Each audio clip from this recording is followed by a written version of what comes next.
ವರಾಸುರಸಿದ್ಧವಂದ್ಯಂ ನಾರಾಯಣಂ ನಮಸ್ಕೃತ್ಯ ನರಂ ಚೈವ ನರೋತ್ತಮಂ ದೇವೀಂ ಸರಸ್ವತೀಂ ವ್ಯಾಸಂ ತತೋ ಜಯಮುದೀರಯೇ ನಾರಾಯಣಂ ಗುಣೈಃ ಸರ್ವೈರ್ವೇದಂ ಚಿತಂ ಜ್ಞೇಯಂ ಗಮ್ಯಂ ಗುರುಂಶ್ಚಾಪಿ ನತ್ವಾ ಸೂತ್ರಾರ್ಥವುಚ್ಯತೆ. ಧರ್ಮಕ್ಷೇತ್ರೇ ಕುರುಕ್ಷೇತ್ರೇ ಸಮವೇತಾಯುತ್ಸವಃ ಮಾಮಕಾಃ ಪಾಂಡವಾಶ್ಚೈವ ಕಿಮಕುರ್ವತ ಸಂಜಯ. ದೇವಂ ನಾರಾಯಣಂ ನತ್ವಾ ಸರ್ವದೋಷವಿವರ್ಜಿತಂ ಪರಿಪೂರ್ಣಂ ಗುರುಂಶ್ಚಾನ್ ಗೀತಾರ್ಥಂ ವಕ್ಷ್ಯಾಮಿ ಲೇಶತಃ. ಸಮಸ್ತಗುಣಸಂಪೂರ್ಣಂ ಸರ್ವದೋಷವಿವರ್ಜಿತಂ ನಾರಾಯಣಂ ನಮಸ್ಕೃತ್ಯ ಗೀತಾ ತಾತ್ಪರ್ಯಮುಚ್ಯತೆ. ಗುಣಗಣನಿಲಯಂ ಪತಿಂ ರಮಾಯಾಃ ಜಗತಃ ದಹನಂಚ ವಾಸವೀಸೂನುಂ ಮುನಿಕುಲತಿಲಕಂಚ ಪೂರ್ಣಬೋಧಂ ಗುರುಮಪಿ ಪರಮಂ ಗುರುಂಚ ಮೇ ವಂದೇ. ಲಕ್ಷ್ಮೀನಾರಾಯಣಂ ನತ್ವಾ ಪೂರ್ಣಬೋಧಾದಿಕಾನ್ ಗುರೂನ್ ಕುರ್ಮ ಶ್ರೀಕೃಷ್ಣಗೀತಾಯಾಃ ಭಾಷ್ಯಾದ್ಯುಕ್ತಾರ್ಥಸಂಗ್ರಹಂ. ಅನೇಕ ಯಜ್ಞದ ಪ್ರಭೇದಗಳನ್ನು ಹೇಳಿದ ಮೇಲೆ ಕೊನೆಗೆ ಹೇಳ್ತಾರೆ, ಯಜ್ಞಶಿಷ್ಟಾಮೃತ ಭುಜೋ ಯಾಂತಿ ಬ್ರಹ್ಮ ಸನಾತನಂ ನಾಯಂ ಲೋಕೋಸ್ತಿ ಅಯಜ್ಞಸ್ಯ ಕುತೋ ಅನ್ಯಃ ಕುರು ಸತ್ತಮ.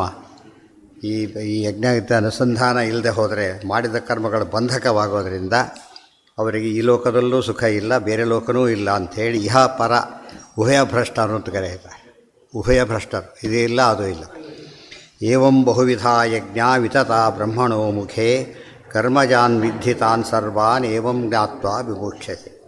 ಈ ರೀತಿಯಲ್ಲಿ ಅನೇಕ ವಿಧವಾದ ಯಜ್ಞಗಳು ಪರಮಾತ್ಮ ತಿಳಿಸಿಕೊಟ್ಟಿದ್ದಾನೆ, ಅವನ ಮುಖದಿಂದ ಬಂದಿವೆ ಅಂತ ಅರ್ಥ. ಕರ್ಮಜಾನ್ ವಿದ್ಧಿತಾನ್ ಏವಂ ಸರ್ವಾನ್ ಏವಂ ಜ್ಞಾತ್ವಾ ವಿಮೋಕ್ಷಸೆ. ಅದೆಲ್ಲವೂ ಕೂಡ ಕರ್ಮಾಚರಣೆ ಮಾಡಿದರೆ ಮಾತ್ರ ಬರತಕ್ಕಂಥದ್ದಾದ್ದರಿಂದ ಕರ್ಮವನ್ನು ಬಿಟ್ಟು ಹೋಗೋದು ಅಂದರೆ ಯಜ್ಞವನ್ನು ಬಿಡೋದು, ಯಜ್ಞವನ್ನು ಬಿಡೋದು ಅಂದರೆ ಇದೂ ಇಲ್ಲ ಅದೂ ಇಲ್ಲ, ಎರಡೂ ಕಳ್ಕೊಳ್ಳೋದು ಅಂತಾಯಿತು. ಮುಂದೆ ಶ್ರೇಯಾನ್ ದ್ರವ್ಯಮಯಾತ್ ಯಜ್ಞಾತ್ ಜ್ಞಾನಯಜ್ಞ ಪರಂತಪ. ದ್ರವ್ಯಮಯವಾದ ಯಜ್ಞಕ್ಕಿಂತ ಜ್ಞಾನಯಜ್ಞ ದೊಡ್ಡದು.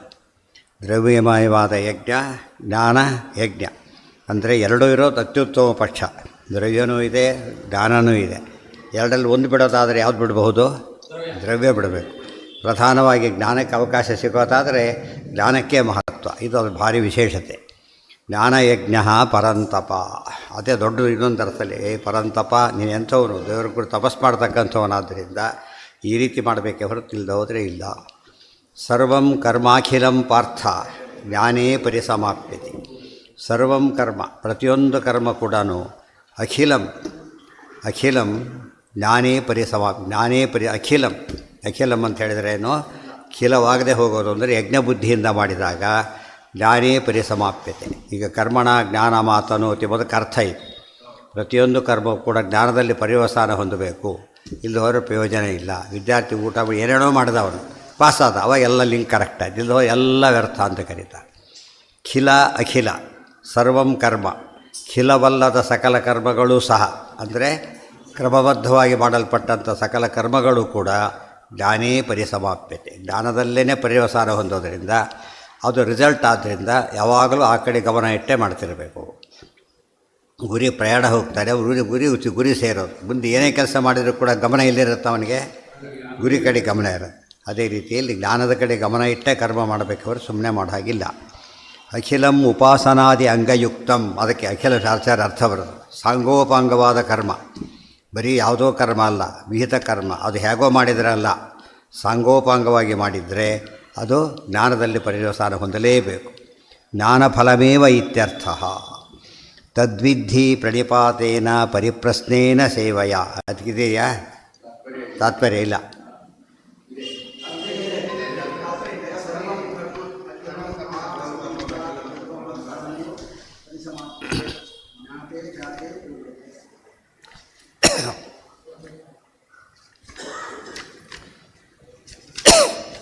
ಸರ್ವಯಜ್ಞೈ ಸರ್ವಂ ಕರ್ಮ ಅಖಿಲಂ ಅಖಿಲಂ ಆಸಮಂತಾತ್ ಅಲ್ಪಂ ಜ್ಞಾನೇ ಪರಿಸಮಾಪ್ಯತೆ.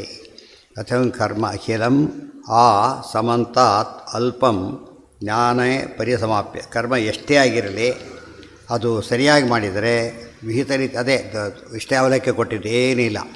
ಅದು ಎಷ್ಟು ಫಲ ಕೊಡ್ತದು?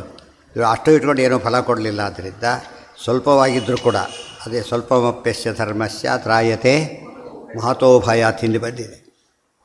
ಜ್ಞಾನೇ ಸತಿ ಪರಿಸಮಾಪ್ಯತೆ ಜ್ಞಾನೇ ಜಾತೆ ಪೂರ್ಯತೆ. ಕರ್ಮ ಮುಗಿಯೋದೇ ಜ್ಞಾನ ಸಿದ್ಧಿಯಾದಾಗ, ಇಲ್ಲದೆ ಹೋದರೆ ಇಲ್ಲ. ಕರ್ಮದ ಸಾರ್ಥಕ್ಯ ಭೇದ. ಆದ್ದರಿಂದ ಅದನ್ನು ಮಾಡಲೇಬೇಕು ಅಂತಾಯಿತು. ಶ್ರೇಯಾನ್ ದ್ರವ್ಯಮಯಾತ್ಯಜ್ಞಾತ್ ಆದಮೇಲೆ ಸಮಾಪ್ತ ವಿದ್ಯಾನ್ ಧನುಷಿ ಶ್ರೇಷ್ಠಾನ್ ಯಾನ್ ಸಪ್ತ ಮನ್ಯಸೇ.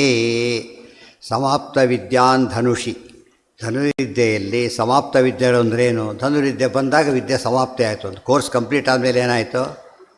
ಆ ಕೋರ್ಸ್ ಕರ್ಮ ಮುಗೀತು. ಆ ದೃಷ್ಟಿಯಲ್ಲಿ ಜ್ಞಾನ ಬರದೇ ಹೋದರೆ ಕರ್ಮ ವ್ಯರ್ಥ. ನೆನ್ಪಿಟ್ಕೊಂಡಿರ್ಬೋದು. ಕೆಲಸ ಮಾಡಿದ್ರೆ ಸಂಬಳನೇ ಕೊಡಲಿಲ್ಲ, ಏನಾಯ್ತು ಅಲ್ಲಿಗೆ? ಮಾಡಿದ್ರೆ ಕೆಲಸ ಎಲ್ಲ ವ್ಯರ್ಥ. ಸರಿಯಾದ ಸಂಬಳ ಬಂತು, ಅವ ಸರಿ ಹೋಯ್ತು. ಜಾಸ್ತಿ ಬಂತು, ಭಾರಿ ಒಳ್ಳೆಯದು. ಪಾರ್ಥಂ ಪಾರ್ಥ ಜ್ಞಾನೇ ಪರಿಸಮಾಪ್ಯತೆ ಪರಿತಃ ಸಮಾಪ್ಯತೆ. ಎಲ್ಲೋ ಒಂದು ಕೆಲಸ ಆಯಿತು, ಒಂದು ಒಂದು ಪಾಟ್ಲಲ್ಲಿ ಫಲ ಕೊಟ್ಟರೆ ಅದು ಫಲ ಅಲ್ಲ. ಒಳ್ಳೆ ಬೆಳೆ ಬೆಳೆದ, ಇನ್ನೇನು ತೊಗೊಳ್ಬೇಕಾಗಿ ಜೋರ ಮಳೆ ಬಂತು, ಎಲ್ಲ ಹಾಳಾಗೋಯ್ತು. ಸೊಪ್ಪೇನೋ ಸಿಕ್ತು, ಆದರೆ ಏನಾಯ್ತದು? ಈ ಸತಿ ಬೆಳೆ ಹೋಯ್ತು ಅಂತ ಹೇಳ್ತಾರೆ. ಸೊಪ್ಪು ಬಂದಿರೋದು ನಿಜ ಆದರೂ ಕೂಡ ಯಾವುದಕ್ಕೆ ಕೌಂಟ್ ಆಗೋದಿಲ್ಲ, ಅದು ಪರಿಸಮಾಪ್ತಿ ಆಗಲಿಲ್ಲ. ಮುಗಿದಾಗೈತೆ ಹೊರತು ಅದರಿಂದ ಫಲ ಸಿಗಲಿಲ್ಲ. ಪರಿಸಮಾಪ್ಯತೆ ಜ್ಞಾನೇ ಜಾತೆ ಪೂರ್ಯತೆ ಸಮಾಪ್ತ ವಿದ್ಯಾನ್ ಧನುಷಿ ಶ್ರೇಷ್ಠ ದೃಷ್ಟಾಂತ ಕೊಟ್ಟರು. ಪರಿಸಮಾಪ್ತಿ ಶಬ್ದಕ್ಕೆ ಫಲ ಉಪಯೋಗ ಕೊಟ್ಬಿಟ್ಟು ಮುಗಿಸೋದು ಅಂತ ಅರ್ಥ. ಇತಿ ವತ್ ಸಮಾಪ್ತಿ ಶಬ್ದೋ ಅತ್ರ ಪೂರ್ತಿವಾಚಿ. ಇಲ್ಲಿ ಸಮಾಪ್ತಿ ಅಂದರೆ ಪೂರ್ತಿ ಆಗೋದು ಅಂತ ಅರ್ಥ. ದಾರಾಶರ ಎಲ್ಲ ಮುಗಿತು. ಕೃಷ್ಣಾರ್ಪಣ ಅಂದಿಲ್ಲ, ಕೆಲಸ ಮುಗಿದಿಲ್ಲ ಇನ್ನೂ ಕೂಡ.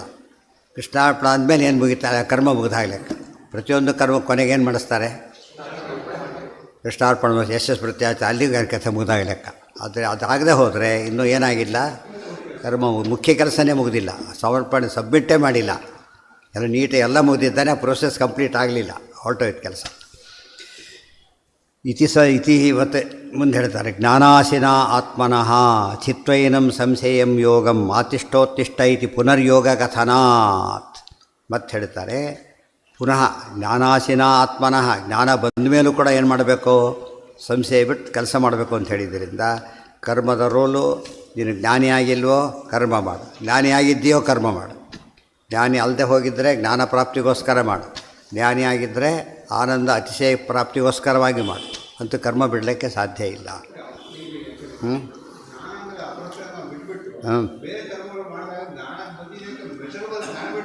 ನಮಗೆ ಗೊತ್ತಾಗುತ್ತೆ ಕೆಲಸ ಮಾಡಿದ ಉದ್ದೇಶ ಎಲ್ಲಿ, ಅದು ಯಾವ ಉದ್ದೇಶಕ್ಕೆ ಮಾಡಿದ್ವಿ.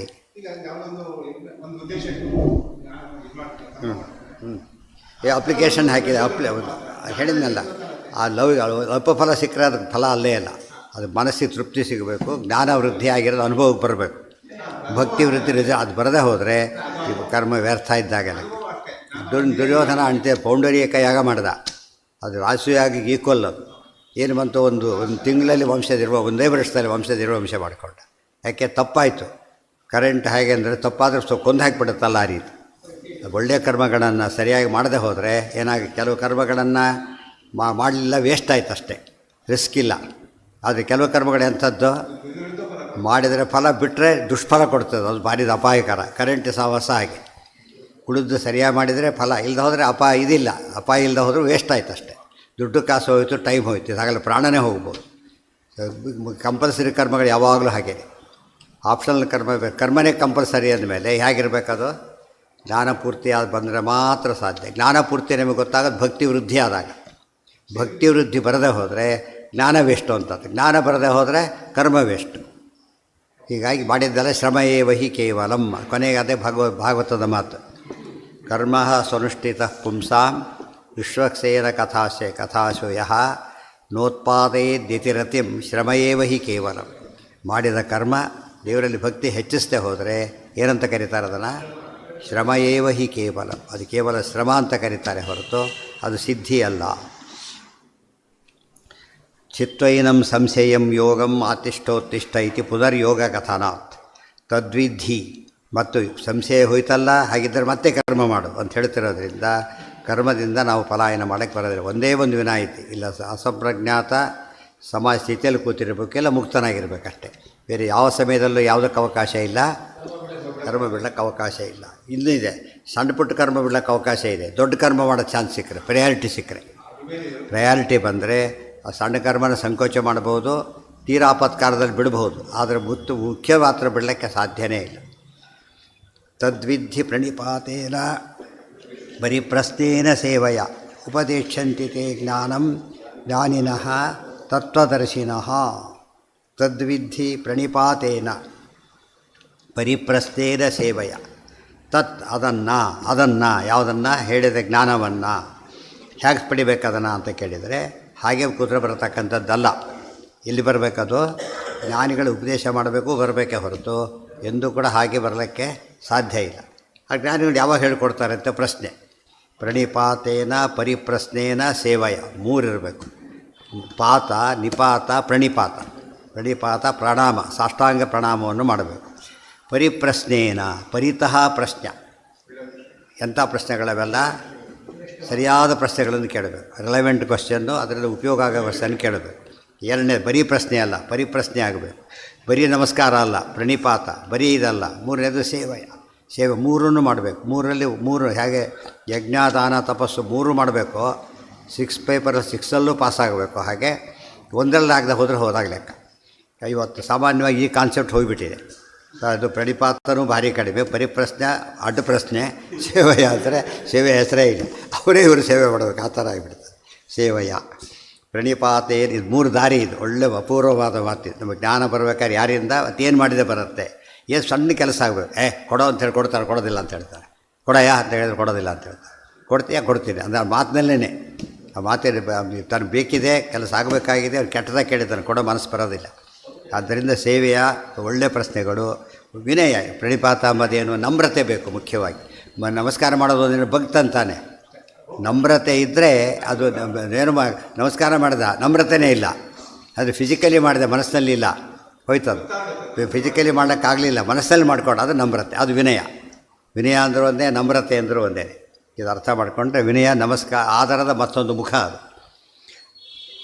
ಪರಿಪ್ರಶ್ನೇನ ಸೇವೆಯ ಸೇವಾ ಅಂದರೆ ಏನರ್ಥ? ಮತ್ತು ಕಾಯೇನ ವಾಚ ಮನಸ್ಸ, ಮೂರು ಕೂಡ ಸೇವೆನೇ. ಕಾಯೇನ ವಾಚ ಮನಸ್ಸ ಮೂರು ಸೇವೆ ಮಾಡಬೇಕು. ಅದರಲ್ಲಿ ಯಾವುದು ಸಾಧ್ಯನೋ ಆಗ ಯಾವುದು ಬೇಕೋ ಅದನ್ನು ಮಾಡಬೇಕು. ಈಗ ಬೋರ್ ಯಾವಾಗಲೂ ರಿಲೆವೆಂಟೇ. ಸ್ಕೂಲಿಗೆ ಓದ್ತಕ್ಕಂಥದ್ದು ಯಾವ ಕಾಲಕ್ಕೂ ರಿಲೆವೆಂಟೇ. ಏನು ಬೇಕಿಲ್ಲ, ಗುರುಕುಲನೇ ಆಗಬೇಕಾಗಿಲ್ಲ. ಯಾರನ್ನು ಪ್ರಶ್ನೆ ಕೇಳ್ತಾರೋ ಗೌರವದಿಂದ ಕೇಳೋದು ಅಷ್ಟೇ. ನೀವು ಪ್ರಶ್ನೆ ಅಂತ ಹೇಳೋದು ಯಾವುದೋ ಒಂದು ವಿಷಯ ತಿಳ್ಕೊಬೇಕಾಯ್ತು. ಈಗ ಯಾರನ್ನ ಕೇಳೋಕ್ಕೆ ಹೋದ, ಗೊತ್ತೇನ್ರಿ ಹೇಳ್ತೀರಾ ಅಂತ ಕೇಳಿದ್ರೆ ಹೇಳ್ತಾರಾ? ಗೊತ್ತಿಲ್ಲ ಹೋಗ ಅಂತ ಹೇಳ್ತಾರೆ. ನಾವು ಗೊತ್ತಿದ್ರೂ ಹೇಳೋದಿಲ್ಲ ಅಂತ ಹೇಳ್ತಾರೆ. ಅದು ಪದ್ಧತಿ ಇರಬೇಕು. ಅಂಗಡಿಗೆ ಹೋಗಿ ವ್ಯಾಪಾರ ಮಾಡಬೇಕಾದ್ರೂ ಕೂಡ ಒಂದು ಡಿಸೆನ್ಸಿ ಬೇಕು, ವಿನಯ ಬೇಕಾದ್ರೆ.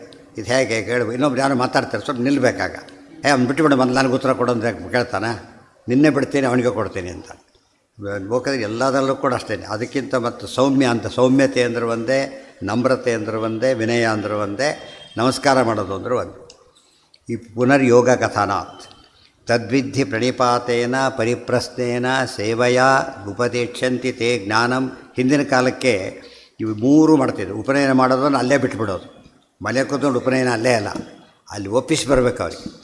ಒಪ್ಪಿಸಿ ಬಂದುಬಿಟ್ಟು ಅದಕ್ಕೆ ಮೊದಲು ಮಾತೃಭೋಜನ ಮಾಡಿ ಕರ್ಕೊಂಡು ಲಾಸ್ಟ್ ಮೀಲ್ ಅದು. ಇನ್ನು 12 ವರ್ಷ ಮನೆಗೆ ಬರಾಗಿಲ್ಲ ಅವನು. ಎಷ್ಟು ಮಟ್ಟಿಗೆ ಗೊತ್ತಾ? ಯಾರು ಮರಣ ಆದರೂ ಬರಬೇಕಾಗಿಲ್ಲ ಅವನು. 2 ಎಕ್ಸೆ, ತಂದೆ ತಾಯಿ ಬಿಟ್ಟರೆ ಯಾರು ಮರಣ ಮಾಡ್ತೀವಿ ಅವ್ರಿಗೆ ಹೇಳಲೂ ಬೇಕಾಗಿಲ್ಲ, ಅವ್ರು ಬರಲೂ ಬೇಕಾಗಿಲ್ಲ. ಅಷ್ಟರ ಮಟ್ಟಿಗೆ ಈಸ್ ಫ್ರೀ.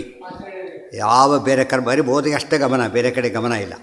ಆ ರೀತಿ ಹೋಗಿ ಅವತ್ತು ಅದಕ್ಕೆ ಮಾತೃಭೋಜನ ಮಾಡಿ, ಅಲ್ಲೇ ಮಾತೃಭೋಜನ ಮಾಡಿ ಅಲ್ಲಿ ಉಪನಯ ಗಾಯತ್ರಿ ಮಂತ್ರ, ಆಮೇಲೆ ಮೊದಲು ಮಾತೃಭೋಜನ, ಆಮೇಲೆ ಗಾಯತ್ರಿ ಮಂತ್ರ. ಫಸ್ಟ್ ಡೇನೇ ತಿಂದು ಮಾಡಿದಾಗಾಯ್ತು. ಅದು ಹಿಂದೆ ಅವತ್ತು ಮಾಡೋದಲ್ಲ ಆ್ಯಕ್ಚುಲಿ. ಮದುವೆ ಇವತ್ತು ಅರ್ಧ ಗಂಟೆ ಮದುವೆ ಹಾಗಾಗಿದೆ, ಹಾಗಾಗಿಬಿಟ್ಟಿದೆ. ಹಿಂದೆ ವಾರಗಟ್ಟಲೆ ಮದುವೆ ಮಾಡ್ತಾಯಿದ್ರು.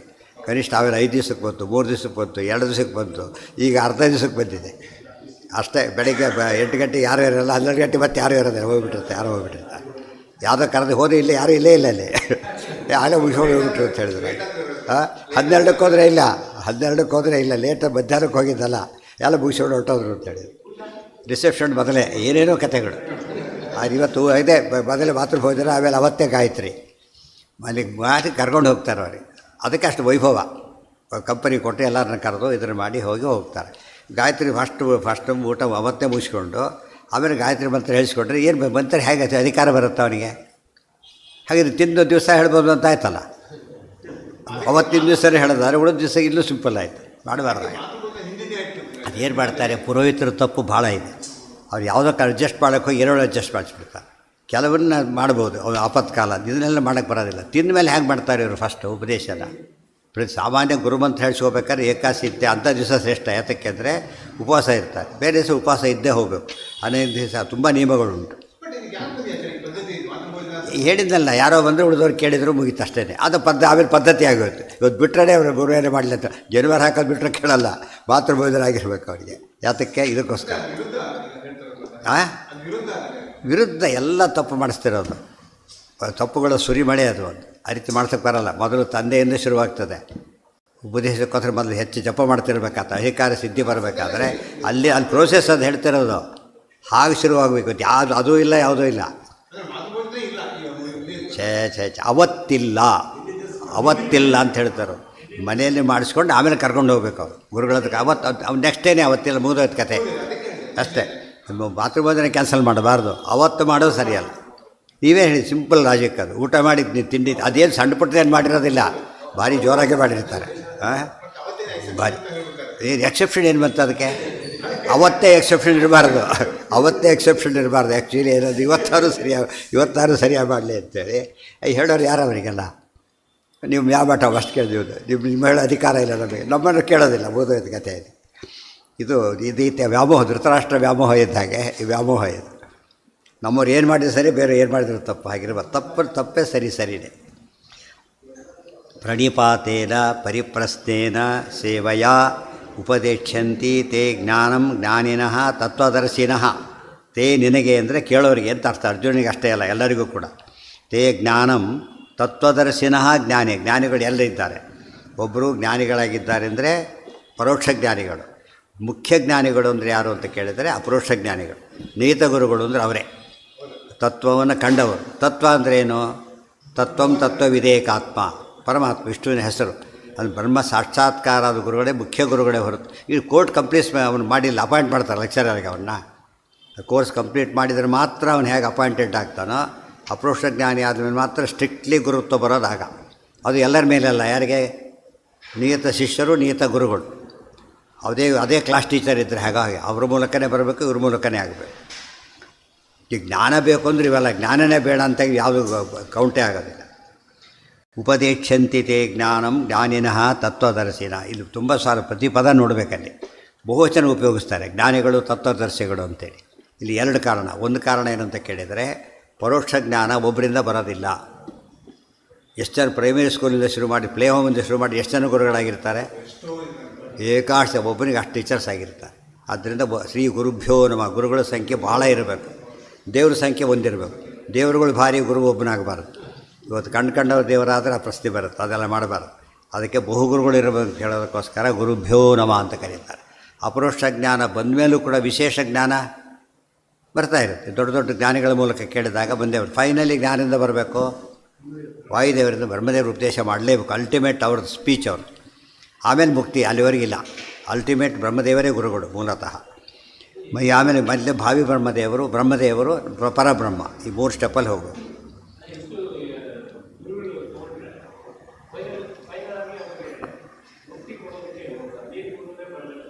ಅದೇ ಹೇಳಿ, ಮುಕ್ತಿ ಕೊಡ್ಲಿಕ್ಕಲ್ಲ, ಅವ್ರ ಬಿಂಬರೂಪ ಉಪದೇಶ ಮಾಡಲಿಕ್ಕೆ. ಬಿಂಬರೂಪ ಯಾವುದು ಅಂತ ಹೇಳಬೇಕು, ಗೊತ್ತಾಯ್ತಾ? ಅದು ಹೇಳಕ್ಕೆ ಅವರೇ ಬರಬೇಕು.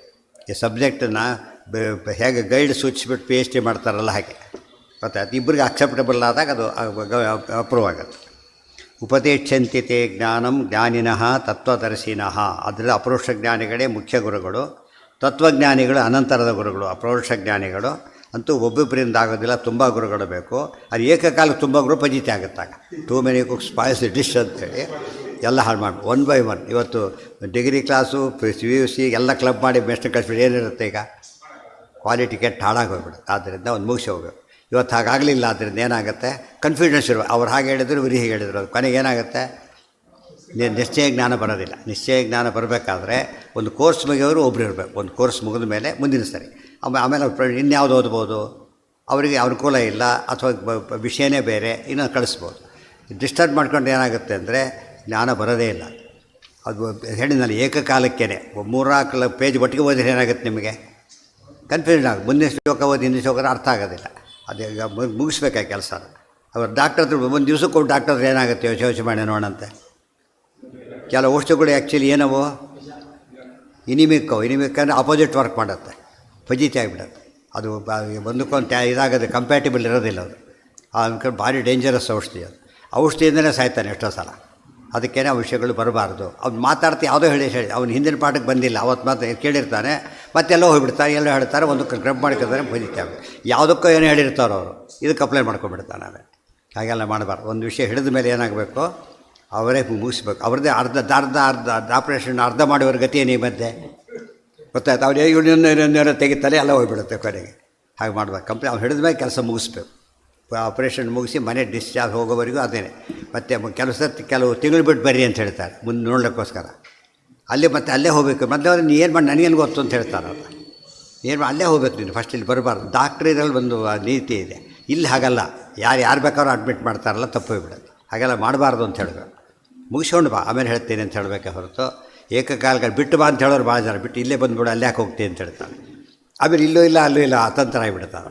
ನಮ್ಮಲ್ಲಿ ಏನಾಗಿದೆ ಅಂದರೆ ಜ್ಞಾನ ಕಾರ್ಯ ನಡೆಯೋದಿಲ್ಲ. ನಡೆದ್ರೆ ಏನಾಗುತ್ತೆ, ಅದು ಬರೀ ಅವ್ಯವಸ್ಥೆಯಾಗಿ ಆಗ್ಯಾರ, ಸಿಸ್ಟಮ್ ಇರೋದಿಲ್ಲ. ಆದ್ದರಿಂದ ಡಾಕ್ಟರ್ಸ್ ಬಿಟ್ಟು ಎಲ್ಲ ಕಡೆ ಬಿಟ್ಬಿಡ್ತಾರೆ. ಕೊನೆಗೆ ಅವನು ಏನಾಗ್ತಾನೆ ಅಂದರೆ ಎಲ್ಲೂ ಹೋಗೋದೇ ಇಲ್ಲ. ಅವ್ನು ಕನ್ಫ್ಯೂಷನ್ ಆಗುತ್ತೆ, ತಲೆ ಕೆಟ್ಟು ಹೋಗಿಬಿಡುತ್ತೆ. ಅದೆಲ್ಲ ಮಾಡಬಾರ್ದು. ಅದಕ್ಕಾಗಿಯೇ 1 by 1 ಹೋದರೆ ಅವ ಸರಿ ಹೋಗೋದು. ಅದಕ್ಕೆ ಎಲ್ಲ ಏನು ಮಾಡಿಬಿಟ್ರು, ಸ್ಕೂಲ್ಸ್ ಎಲ್ಲ ಬೇರೆ ಮಾಡಿಬಿಟ್ರು ಪೂರ್ತಿಯಾಗಿ. ಪ್ರೈಮರಿನೇ ಬೇರೆ, ಮಿಡ್ಲೇ ಬೇರೆ, ಹೈಸ್ಕೂಲೇ ಬೇರೆ. ಹಿಂದೆ PUCನ ಇದು ಸೇರಿಸಿದ್ರು, ಅದನ್ನೂ ತೆಗೆದು ಹಾಕಿಬಿಟ್ರೆ, ಸಪ್ರೇಟ್ ಮಾಡಿ ಹಾಕಿಬಿಟ್ರು. ಯಾಕೆ ಕನ್ಫ್ಯೂಷನ್ ಆಗುತ್ತೆ ಅಂತೇಳಿ ಎಕ್ಸಾಮ್ ಮಾಡೋದ್ರಿಂದ ಹೇಳಿದ್ರೆ ಎಲ್ಲದೂ ಕನ್ಫ್ಯೂಷನ್ ಆಗುತ್ತೆ. ಕ್ವಶನ್ ಪೇಪರೇ ಹೆಚ್ಚು ಕಡಿಮೆ ಆಗಿದ್ದ ಪ್ರಸಂಗ ಇದೆ ಎಷ್ಟೋ ಸಲ. ಚೇಂಜ್ ಮಾಡಿಬಿಡ್ತಾರೆ. ಆ ಅನುಸರಣೆ ಮಾಡಿದರೆ ಆಗ ನಿಜವಾದ ಜ್ಞಾನ ಬರುತ್ತೆ. ತದ್ವಿಧಿ ನಿಪಾತ ಪಣಿಪಾತೇನ ಜ್ಞಾನಂ ತೇಹಂ. ನಿನಗೆ ಮಾತ್ರ ನಾನೇ ಹೇಳ್ತೇನೆ, ಆದರೆ ಬಿಡು ಸಾಮಾನ್ಯ ಪ್ರೊಸೀಜರ್ ಇದು, ನಿನಗೆ ನಾನೇ ಹೇಳ್ತೇನೆ. ಇತಿ ವಕ್ಷಮಾಣತ್ವಾತ್ ಸ್ವಯಮೇವ ಉಪದೇಕ್ಷತಿ ಅರ್ಜುನನಿಗೆ. ಯಜ್ಞಾತ್ವಾ ಪುನರ್ಮೋಹಮೇವಂ ನ ಯಾಸ್ಯಸಿ ಪಾಂಡವ. ಅರ್ಜುನ ಇನ್ನು ತಿಳ್ಕೊಂಡ ಮೇಲೆ, ಈ ಸ್ಟೇಜ್ ಬಂದ ಮೇಲೆ ಮತ್ತೆ ಮೋಹ ಬರೋದಿಲ್ಲ. ಮೋಹ ಯಾತಕ್ಕೆ ಬಂತೀಗ, ಅದು ಮೋಹ ಬಂದಿದೆ. ಈಗ ಏನಾಗಿದೆ ಇಲ್ಲಿ, ಸಮ್ಮೂಢಚೇತಾ ಧರ್ಮ ಮೂಢ ಅಂದರೆ ಮೋಹ. ಅದು ಆಚಾರ್ಯ ಬರೀತಾ ಬಾಂಧವಾದಿ ಮೋಹಜಾಲ ಸಂವೃತಂ. ಕೊನೆಗೆ ಅರ್ಜುನ ಹೇಳೋದು ಕೂಡ ನಷ್ಟೋ ಮೋಹ. ಮೋಹ ಹೋಗಬೇಕಾದ್ರೆ ಈ ಜ್ಞಾನದಿಂದನೇ ಸಾಧ್ಯ ಹೊರತು ಬೇರೆ ರೀತಿ ಸಾಧ್ಯ ಇಲ್ಲ. ಯಜ್ಞಾತ್ವಾನ ಪುನರ್ಮೋಹಂ ಏವಂ ಯಾಸ್ಯಸಿ ಪಾಂಡವ. ಏವಂ ಯಾಸ್ಯಸಿ ಏವಂ ಈಗ ಬಂತ ನೋಡು, ಈ ರೀತಿ ಮತ್ತೆ ಬರೋದಿಲ್ಲ. ಇವತ್ತೇನಿಗೆ ಬಂದಿದೆ ಮತ್ತೆ ಬರಲಿಲ್ಲ. ಅರ್ಜುನ ಇದು ಕೇಳಿದ್ದಕ್ಕೇ ಉತ್ತರಗ್ರಹಣ ಕಾಲಕ್ಕೆ ಹೇಗೆ ಹೋಗಿದ್ದ ಆ ರೀತಿ ಹೋಗ್ಲಿಕ್ಕೆ ಬಂತೀಗ. ಇದರ ಬರ್ಲಿಕ್ಕೆ ಸಾಧ್ಯ ಇರಲಿಲ್ಲ. ಏನ ಭೂತಾನಿ ಅಶೇಷೇಣ ದ್ರಕ್ಷ್ಯಾತ್ಮನ್ನಥೋಮಯಿ. ಇದರಿಂದ ಏನು ಕಾಣ್ತೀವಿ ಗೊತ್ತಾ, ಎಲ್ಲ ಕಡೆಗೂ ಕೂಡ ಭೂತಾನಿ ಬ್ರಹ್ಮಾದಿ ದೇವತೆಗಳನ್ನು ನನ್ನ ಅಧೀನ ಅಂತ ನೋಡ್ತಿ, ಅವಳನ್ನು ನನ್ನನ್ನು ನೋಡ್ತಿ. ದ್ರಕ್ಷ್ಯಸಿ ಆತ್ಮನಿ ಅಥೋಮಯಿ. ನಿನ್ನಲ್ಲೂ ನೋಡ್ತಿ, ಹೊರಗೂ ನೋಡ್ತಿ, ನನ್ನಲ್ಲೂ ನೋಡ್ತಿ, ಅವರನ್ನೂ ನೋಡ್ತಿ. ಹೇಗೆ ನೋಡಬೇಕು ಹಾಗೆ ನೋಡ್ತಿ. ಆ ಜ್ಞಾನ ಬಂದರೆ ಇದೆಲ್ಲ ತಾರತಮ್ಯ ಎಲ್ಲ ಬಂತಿದ್ರಾಗ. ಈಗ ಆತ್ಮನಿ ಅಥ ಮಯಿ ಇವೆಲ್ಲ ಯಾತಕ್ಕೆ ಹೇಳಬೇಕಿತ್ತು. ಇವರು ಬ್ರಹ್ಮಜ್ಞಾನ ಆದರೆ ಇನ್ನೊಬ್ರು ಹೇಳೋದಕ್ಕೆ ಯಾರೂ ಇಲ್ಲ. ಅಲ್ಲಿ ಬೇರೆ ಕಡೆ ನೋಡೋ ಪ್ರಸಂಗ ಎಲ್ಲ ಕಡೆ ನೋಡ್ತೀವಿ ಅಂತ ಹೇಳಿದ್ವಿ, ಎಲ್ಲ ಇರಬೇಕಲ್ಲ. ಅಪರೋಕ್ಷ ಜ್ಞಾನ ಬಂದಮೇಲೆ ಎಲ್ಲ ಇವೆ. ಆದ್ದರಿಂದ ಎಲ್ಲ ಕಡೆ ದೇವರು ನೋಡಬೇಕು. ಇವ್ರ ಪ್ರಕಾರ ಏನೂ ಇಲ್ಲ. ಬ್ರಹ್ಮಜ್ಞಾನ ಬಂದಮೇಲೆ ಏನಿಲ್ಲ, ಏನೇನು ಸರ್ವನಾಶ. ಆದ್ದರಿಂದ ಈ ಉಪಾಸನೆ ಏನು ಮಾಡಬೇಕಿದೆ. ಆತ್ಮನಿ ವ್ಯಾಪ್ತೇ ಮಯಿ ಅಥೋ ಇದಕ್ಕೆಲ್ಲ ಉತ್ತರ ಕೊಡೋಕ್ಕೆ ಬರೋದಿಲ್ಲ. ಅದು ಏನಂತಾರೆ, ಇದೆಲ್ಲ ತತ್ವವೇದಕ್ಕಲ್ಲ. ಈ ಭಾಗ ತತ್ವವೇದಕ್ಕಲ್ಲ. ಗೊತ್ತಾಯ್ತಾ, ತತ್ವವೇದಕ ಇಷ್ಟೇ. ನೀನು ಬಿಟ್ಟರೆ ಇನ್ಯಾವುದು ತತ್ವವೇದಕನೇ ಅಲ್ಲ. ಅಲ್ಲಿ ಬೋರ್ಡ್ ಅವರು ಹಾಕಿದ್ದಾರೆ, ನೀನು ಹಾಕ್ಕೊಂಡ್ರೆ ಅಥೋ ತಸ್ಮಾತ್ ವ್ಯಾಪ್ತತ್ವಾದೇವ ಆತ್ಮನಿ ವ್ಯಾಪ್ತೇ ಮಯಿ. ಅಥೋ ತಸ್ಮಾತ್ ವ್ಯಾಪ್ತತ್ವಾದೇವ, ವ್ಯಾಪ್ತನಾದ್ದರಿಂದ ನೋಡಿ. ಮೊದಲು ವೆಂಟಿಲೇಟರ್ ಹಾಕಿದ್ರು, ಈಗ ಎಲ್ಲಿ ಬೇಕಾದ್ರೆ ಹೋಗು ಪರವಾಗಿಲ್ಲ ಅಂದರು. ಯಾತಕ್ಕೆ, ಎಲ್ಲ ಕಡೆ ಗಾಡಿ ತೊಗೊಳಕ್ಕೆ ಬರುತ್ತೆ ಅವನಿಗೀಗ. ಅಲ್ಲಿ ಬರ್ತಾ ಇರಲಿಲ್ಲ. ಏನು ಮಾಡಿದ್ರಾಗ ವೆಂಟಿಲೇಟರ್ ಹಾಕಿ ಮಲಗಿಸಿದ್ರು. ಅವನು ಡಿಸ್ಚಾರ್ಜ್ ಮಾಡೋದಿಲ್ಲ. ವೆಂಟಿಲೇಟರ್ ಡಿಸ್ಚಾರ್ಜ್ ಮಾಡಿದ್ರೆ ಗತಿ ಏನಾಗುತ್ತೆ. ಯಾವಾಗ ಸರಿ ಹೋಗ್ತಾರೆ ಅವಾಗ ಏನು ಮಾಡ್ತಾರೆ, ಇನ್ನು ಹೋಗಿ ಎಲ್ಲಿ ಬೇಕಾದ್ರೆ ಹೋಗ್ಬೋದು ನೀನು. ಯಾಕೆ ಎಲ್ಲಿ ಬೇಕಾದ್ರೆ ಗಾಡಿನ ತೊಗೊಳಕ್ಕೆ ಬರುತ್ತೆ ಅವನಿಗೀಗ. ನ್ಯಾಚುರಲ್ ಉಸಿರಾಟ ಬರೋದ್ರಿಂದ ಸಮಸ್ಯೆ ಪರಿಹಾರ ಆಯಿತು. ನಮ್ಮ ನ್ಯಾಚುರಲ್ ಉಸಿರಾಟ ಹೇಗೆ ಅಂದರೆ ದೇವರು ಎಲ್ಲಿ ಕಂಡ್ರೆ ಸಹಜವಾಗಿ ಕಾಣಬೇಕು. ನೆನೆಸ್ಕೊಂಡು ಹಾಗೆಲ್ಲ ಮಾಡೋದಲ್ಲ. ಉಸಿರಾಟ ಜ್ಞಾಪಿಸ್ಕೊಂಡು ಮಾಡ್ತೇವೆ ನಾವು. ವಾಲಂಟ್ರಿ ಇನ್ವಾಲಂಟರಿ ಅಂತ ಹೇಳೋದಿಲ್ಲ. ಹಾಗೆ ನಮ್ಗೆ ಗೊತ್ತಿಲ್ಲದೇ ಮಲಗಿದಾಗಲೂ ನಡೀತಾ ಇರ್ತದೆ. ಅಷ್ಟರ ಮಟ್ಟಿಗೆ ದೇವ್ರ ಧ್ಯಾನ ಬರ್ತದೆ. ಏಳು ಮಲಗುವಾಗಲಿ ಏಳುವಾಗಲಿ ಕುಳಿತು ಮಾತಾಡುತ್ತಲೇ ಮೈದೊಳೆವಾಗ ಮೆಲುವಾಗ ಆ ಸ್ಟೇಜ್ ರೀಚ್ ಆಗ್ತಾನೋ. ಈಗ ಏನಿದೆ ಈಗ ನೀನು ಏನೇನೋ ಮಾತಾಡ್ತಾ ಇದ್ದೀಯ, ನಾನು ಮಾಡೋದಿಲ್ಲ, ಹಾಗೆ ಮಾಡ್ತೀನಿ, ಹೀಗೆ ಮಾಡ್ತೀನಿ, ಅದೆಲ್ಲ ಮಾತಾಡೋಕ್ಕೆ ಬರೋದಿಲ್ಲ. ಆಗ ಏನು ಮಾಡ್ತಾನಾಗ ತಕ್ಷಣ ಮಾಡಿಬಿಡ್ತೀಗ. ಆತ್ಮ ಕೆಲವು ಇರ್ತಾರೆ, ಸುಪ್ರೀಂ ಕೋರ್ಟ್ ಆರ್ಡರ್ ಅಂದರೆ ಮತ್ತೇನು ಮಾಡೋದಿಲ್ಲ, ಅದು ಬೇಕೋ ಬೇಡ ನಡೆಸಲೇಬೇಕು, ಬೇರೆ ದಾರಿ ಇಲ್ಲ, ಬೈಂಡಿಂಗ್ ಅದು. ಆತ್ಮನಿ ವ್ಯಾಪ್ತೇ ಮಯಿ, ಆತ್ಮ ಶಬ್ದಕ್ಕೆ ವ್ಯಾಪ್ತ ಅಂತಲೂ ಅರ್ಥ ಇದೆ, ಅದಕ್ಕೆ ವ್ಯಾಪ್ತ ಅಂತ ಅರ್ಥ ಮಾಡಿದರು. ತಸ್ಮಾತ್ ವ್ಯಾಪ್ತತ್ವಾದೇವ ಅಪಿಚೇತಸಿ ಪಾಪೇಭ್ಯ. ಹಾಂ,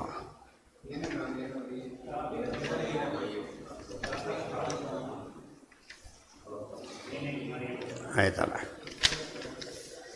ಯಜ್ಞಾತ್ವಾ ನ ಪುನರ್ಮೋಹಂ ಏವಂ ಯಾಸ್ಯಸಿ ಪಾಂಡವ ಏನ ಭೂತಾನಿ ಅಶೇಷೇಣ ದ್ರಕ್ಷ್ಯಸಿ ಆತ್ಮನಿ ಅಥೋ ಮಯಿ. ಇಲ್ಲಿ ಪಾಂಡವ ಗುರುಗಳು ಹೇಳ್ಕೊಡ್ತಾರೆ ಅಂತ ಹೇಳಿದ, ಪಾಂಡವ ಅಂತ ಕರೆದ. ಇದು ಪಾಂಡವ ಅಂತ ಮತ್ತೆ ಯಾಕೆ ಅನ್ಬೇಕಾಗಿತ್ತು? ಗೊತ್ತಾಯ್ತಾ? ನೀನೀಗ ಏನಾಗಿದ್ದೀಯಾ, ಪಾಂಡುರಾಜರ ವಂಶ ಚಂದ್ರವಂಶದಲ್ಲಿ ಹುಟ್ಟಿದ್ದೀಯಾ ಅಂದರೆ ಹುಟ್ಟು ಮೊದಲಾದವುಗಳು ಸರಿಯಾಗಿರಬೇಕು ಅಂತ ಅರ್ಥ. ಇದು ಎಂಟರಾಗಬೇಕಾದ್ರೆ ಹೇಗಿರಬೇಕು ಅವನು? ಅದಕ್ಕೇನು ಇವತ್ತು ಕೂಡ ಪೇರೆಂಟ್ಸ್ ನೇಮ್ ಕೇಳೋದಿಲ್ಲ, ತಂದೆ ಹೆಸರು ಕೇಳ್ತಾರೆ. ಅಪ್ಲಿಕೇಶನಲ್ಲಿ ಏನಿರಬೇಕು ಇರಬೇಕು. ಯಾಕೆ ಅಂತ ಕೇಳಿದರೆ ಅಥೆಂಟಿಸಿಟಿ ಬೇಕು. ಇಲ್ದವ್ರು ಏನಾಗುತ್ತದು ಇನ್ವ್ಯಾಲಿಡ್ ಆಗುತ್ತೆ ಅಷ್ಟರ ಮಟ್ಟಿಗೆ. ಅದಕ್ಕೆ ಪಾಂಡವಪುತ್ರ ನೀನು. ಪಾಂಡವ ಚಂದ್ರವಂಶದಲ್ಲಿ ಬಂದರು, ವೇದವ್ಯಾಸ ದೇವರಿಂದ ಅವತಾರ ಮಾಡಿದವನು, ಸದ್ವಂಶ ಪ್ರಸೂತ. ಇವತ್ತು ವಂಶ ಅದನ್ನೇ ಹೇಳಿದ್ದು, ಶುಚೀನಾಂ ಶ್ರೀಮತಾಂ ಗೇಹೆ ಯೋಗಭ್ರಷ್ಟೋಭಿಜಾಯತೆ. ಅದಿಲ್ಲ ಹೋದರೆ ಏನಾಗುತ್ತೆ, ಅಧಿಕಾರ ಬರೋದಿಲ್ಲ ಅವರಿಗೆ. ಇದು ಮಧ್ಯೆ ಮಾತು ಉಪಯೋಗಿಸೋಕ್ಕೆ ಕಾರಣ ಕೇಳೋನಿಗೆ ಎಲಿಜಿಬಿಲಿಟಿ ಇದೆ ಅಂತ ಹೇಳೋದಕ್ಕೆ. ಆತ ಕೃಷ್ಣನ ಹೇಳಬೇಕಾದ್ರೆ ವಾರ್ಷ್ಣೇಯ ಕೃಷ್ಣ ಅಂತ ಕರೆಯೋದು ಯಾವುದಕ್ಕೋಸ್ಕರ? ಹೇಳೋರಿಗೆ ಅರ್ಹತೆ ಇರಬೇಕು ಅಂತ ಹೇಳೋದಕ್ಕೋಸ್ಕರ. ವಕ್ತಾನುಕೂಲ್ಯ, ಶ್ರೋತ್ರಾನುಕೂಲ್ಯ, ಇದು ಪ್ರಸಂಗಾನುಕೂಲ್ಯ, ಮೂರು ಇರಬೇಕು. ಕರಣಭೂತಂ ಜ್ಞಾನಂ ಸ್ತೌತಿ ಪುನಃ ಶ್ಲೋಕತ್ರಯೇಣ. ಮತ್ತು 3 ಶ್ಲೋಕದಲ್ಲಿ ಜ್ಞಾನದ ಮಹಿಮೆ ಹೇಳ್ತಾರೆ. ಜ್ಞಾನ ಇಷ್ಟೆಲ್ಲ ಕಷ್ಟಪಟ್ಟು ಯಾಕೆ ತೊಗೋಬೇಕು ನಾವು ಇದನ್ನು ಅಂತ ಪ್ರಶ್ನೆ. ಅದಕ್ಕೆ ಉತ್ತರ ಕೊಡ್ತಾರೆ. ಅಪಿತೇದಸಿ ಪಾಪೇಭ್ಯ ಸರ್ವೇಭ್ಯ ಪಾಪಕೃತ್ತಮಃ ಸರ್ವಂ ಜ್ಞಾನಪ್ಲವೇನೈವ ವೃಜಿನಂ ಸಂತರಿಷ್ಯಸಿ. ಇದಾನೀಮಪಿ ಆಯ್ತದಾಗಲೇ ಜ್ಞಾನೇವ ತಥಾಪಿ ಅವಿಭವಾನ್ ಮೋಹ ಮಾತು ಉಕ್ತಾ ಏನ ಅನೇನ ಜ್ಞಾನೇನ ಮಯಿ ಆತ್ಮಭೂತೆ ಸರ್ವಭೂತಾನಿ ಅಥೋ ತಸ್ಮಾದೇವ ಮೋಹನಾಶಾತ್ ಪಶ್ಯಸಿ ಕಾರಣಭೂತಂ ಜ್ಞಾನಂ ಸ್ತೌತಿ ಪುನಃ ಶ್ಲೋಕತ್ರಯೇಣ. ಅಂದರೆ ಜ್ಞಾನಿಯಾಗಿದ್ದು ಉಳಿದವರಿಗೆ ಆದರೆ ಜ್ಞಾನ ಬರಲಿ ಅಂತ. ಅರ್ಜುನ ಜ್ಞಾನಿನೇ ಈಗ, ಬಟ್ ಏನಾಗಿದ್ದಾನೆ, ಅಭಿಭವ ಆಗಿದೆ. ಅಭಿಭವ ಅಂದ್ರೆ ಒಂದೇ, ತಿರೋಧಾನ ಅಂದ್ರೆ ಒಂದೇ. ತಿರೋಧಾನ ಆಗಿದೆ, ಅದನ್ನು ಅದೇ ಮೋಹ. ತಿರೋಧಾನವನ್ನೇ ಮೋಹ ಅಂತ ಕರೆದಿತ್ತು. ಮಾತು ಉಕ್ತ, ಈ ಮಾ ಅಂದರೆ ಪ್ರಮಾಣಗಳು ಅಂತ ಅರ್ಥ. ಮಾ ಅಂದರೆ ಪ್ರಮಾಣ. ಏನ ಜ್ಞಾನೇನ ಮಯಿ ಆತ್ಮಭೂತೆ ಸರ್ವಭೂತಾನಿ ಅಥೋ ಪರಮಾತ್ಮ ವ್ಯಾಪ್ತನಾಗಿದ್ದರೆ, ನಮ್ಮೊಳಗೆ ದೇವರಿದ್ದಾನೆ ಅಂದರೆ, ನಮ್ಮೊಳಗೆ ದೇವರಿಲ್ಲ ಅಂದರೆ ಏನರ್ಥ ಆಗುತ್ತಾಗಿದ್ದರೆ, ದೇವರು ವ್ಯಾಪ್ತನಲ್ಲ ಅಂತ ಆಗುತ್ತೆ.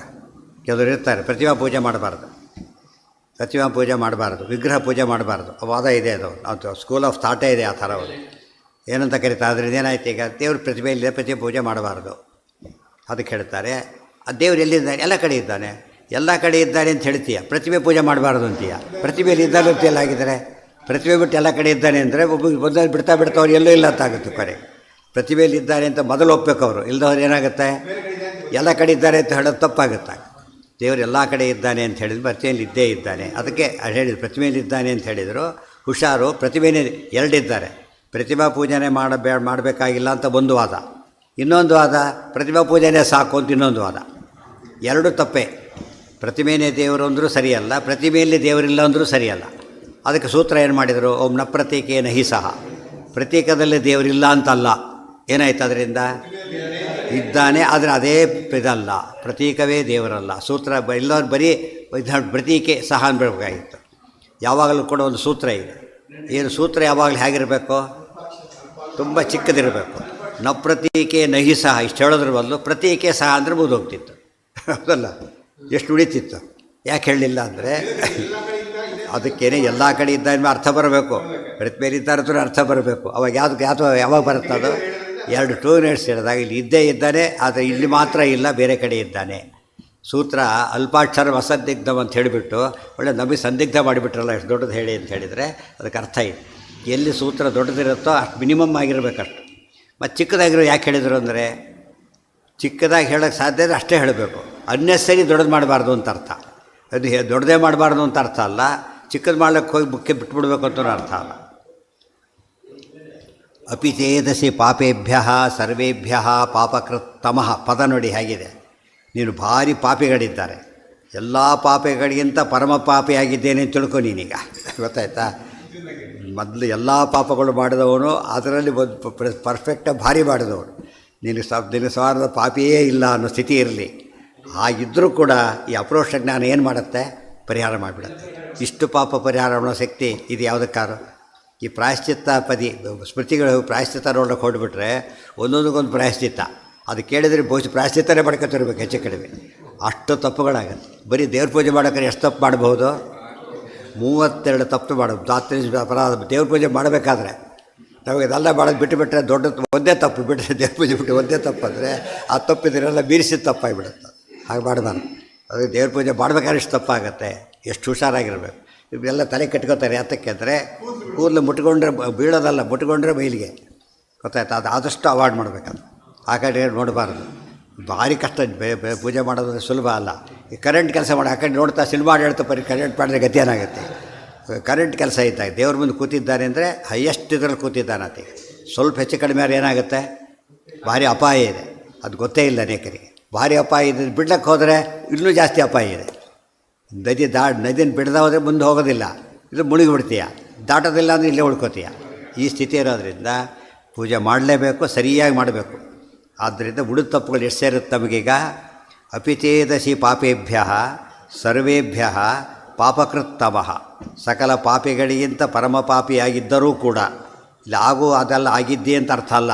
ಆಗಿದ್ದರೂ ಕೂಡ, ಆಗಿಲ್ಲ ನೀನು, ಆಗಿದ್ದರೂ ಕೂಡ ಸರ್ವಂ ಜ್ಞಾನಪ್ಲವೇನೈವ ವೃಜಿನಂ ಸಂತರಿಷ್ಯತಿ. ಈ ಜ್ಞಾನ ಎಂಥದ್ದು ಗೊತ್ತಾ? ಜ್ಞಾನಪ್ಲವ. ಇದು ನೌಕೆ. ಇದು ಒಂದು ಇದನ್ನು ದಾಟೋದು, ಇದರಿಂದ ಸುಖವಾಗಿ ದಾಟಿಬಿಡ್ಬೋದು.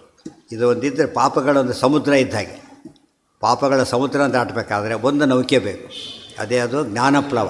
ಜ್ಞಾನಪ್ಲವದಿಂದ ಸಾಧ್ಯ ಇದೆ. ಸರ್ವಂ ಜ್ಞಾನಪ್ಲವೇನೈವ ವೃಜಿನಂ ಸಂತರಿಷ್ಯ. ವೃಜಿನ ಅಂದರೆ ಪಾಪ. ಒಟ್ಟಿಗೆ ಸೇರಿಸ್ಬಿಟ್ರು. ಏಕವಚನ ಮಾಡಿ ಬಹುವಚನ ಮಾಡಿ ಏಕವಚನ ಮಾಡಿಬಿಟ್ರು. ಎಲ್ಲ ಪಾಪದ ಒಟ್ಟಿಗೆ ಸಮ್ಯಕ್ ತರಿಷ್ಯ. ಪೂರ್ತಿ ದಾಟಿಬಿಡ್ತೀವಿ, ಯೋಚನೆ ಇಲ್ಲ. ಅದಕ್ಕೆ ಏನಾದರೂ ಕರ್ಮಕ್ಷಯ ಪಾದ ಇದೆ. ಮೊದಲನೇ ಪಾದಕ್ಕೆ ಏನಂತ ಕರೀತಾರೆ? ಕರ್ಮಕ್ಷಯ. ಅಷ್ಟು ಕರ್ಮಗಳು ಬ್ಲಾಸ್ಟ್ ಆಗುತ್ತೆ, ಒಂದು ಕ್ಷಣಕ್ಕೆ ಬ್ಲಾಸ್ಟ್ ಆಗಿಬಿಡುತ್ತೆ. ಇನ್ಯಾವುದಕ್ಕೂ ಆ ರೀತಿ ಬ್ಲಾಸ್ಟ್ ಆಗೋದಿಲ್ಲ. ಗೊತ್ತಾಯ್ತಾ? ಸರ್ವೇಭ್ಯ ಪಾಪಕೃತ್ತಮಃ ಸರ್ವಂ ಜ್ಞಾನಪ್ಲವೇನೈವ ವೃಜಿನಂ ಸಮ್ಯಕ್ ತರಿಷ್ಯಸಿ. Once for all. ಯಥೈಧಾಂಸಿ ಸಮಿದ್ಧೋಗ್ನಿ. ದೃಷ್ಟಾಂತ ಕೊಡ್ತಾರೆ. ಒಂದು ಜ್ಞಾನಪ್ಲವ ಅಂತ ಹೇಳಿದರು.